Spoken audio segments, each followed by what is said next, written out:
কবি নীল সমুদ্ৰ, আবৃত্তিকাৰ ৰাজকমল কলিতা। দিয়েৰি কমৰেড, মোক কবলৈ দিয়া নহল। দিয়েৰি কমৰেড, মই আপোনাৰ দৰে হ'ব নোৱাৰিলো।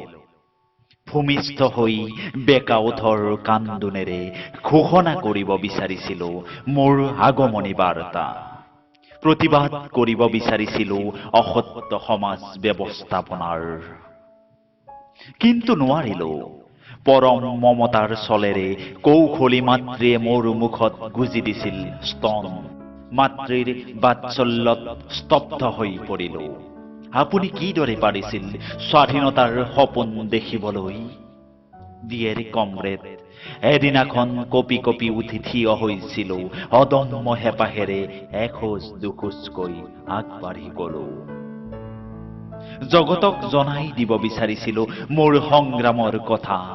শত দুৰ্বলতাৰ কণ্টক গছকি ময়ো আগবাঢ়িব পাৰো, ঠিক আপোনাৰ দৰে সাহসেৰে বীৰ দৰ্পে। কিন্তু নোৱাৰিলো।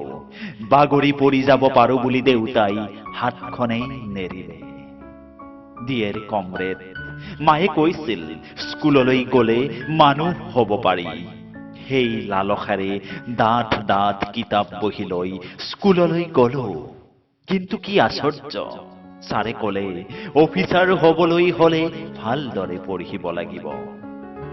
বেত্ৰাঘাতৰ ভয়ত মই সিদিনা ছাৰক কব নোৱাৰিলো, মই কোনো অফিচাৰ নহয়, সুভাষ হব বিচাৰো।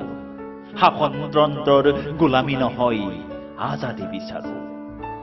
দিয়েৰি কমৰেড, যৌৱনৰ উৎপীড়ন সহিব নোৱাৰি এটা সময়ত এগৰাকী সুৰক্ষীৰ প্ৰেমৰ শিকলিৰে বান্ধ খাই পৰিলো।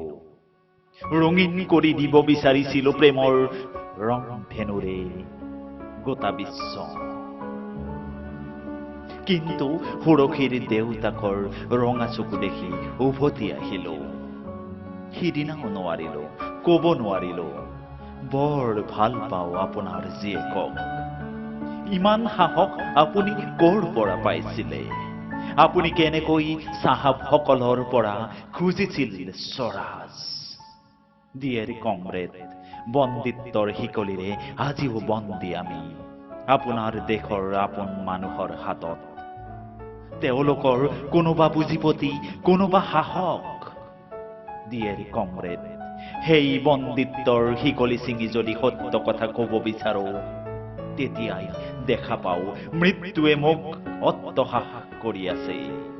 সেই মৃত্যুৰ মৰিচিকা হাঁহিত বুজিব পাৰিলো আজিও মোক স্বাধীন চিত্তে জীয়াই থকাৰ অধিকাৰ দিয়া নহয়।